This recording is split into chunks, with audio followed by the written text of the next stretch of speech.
चंबलपुर school छात्र छात्री को नहीं जाउथिबा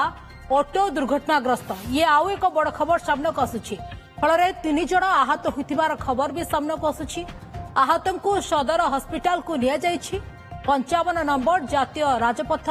हालीपाली निकटरे घटिछि एभली दुर्घटना एक ट्रक ऑटो को धक्का देइथिला फल ऑटोटी भारसाम्य हराई रास्ता कड़ को चली जाइथिला दुर्घटना पर ट्रक चालक गाड़ी छाड़ी फरार हो जाइथिबार खबर भी सामना को आसुछि।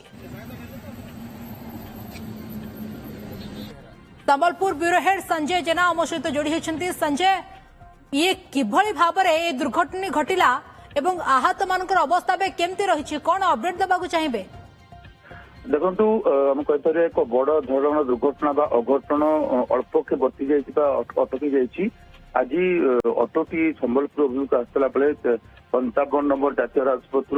संबलपुर को आसला जो स्कूल छात्र छात्री मैंने रही हालीपाली निकटरे एक चारिचकिया बड़ भारी जान गाड़ी सहित धक्का देता जहाँफल कि अटोटी जातीय राजपथ रास्ता कड़ को चली जाता तार आग पट सम्मुख पटटी अधिक क्षतिग्रस्त होती घटना तीन जन आहत होती छात्र और जन को बुला पठा जाती अन्य दु जन को सामान्य चिकित्सा कर सामान्य आहत होती सदर हस्पिटाल घटना पर ट्रक ड्राइवर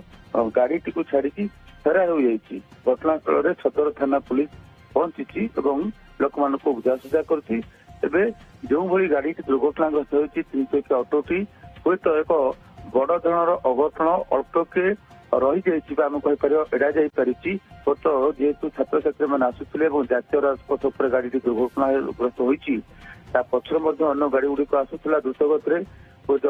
गाड़ी किसी आहरी बड़ घटना घटी पारि था तेज अल्पके बर्ती जामें कहीपर तेज अल्पके बर्ती जाइए। समस्ते बहुत बहुत धन्यवाद आपंकर सूचना संबलपुर ब्यूरो हेड संजय जेना आमको अपडेट।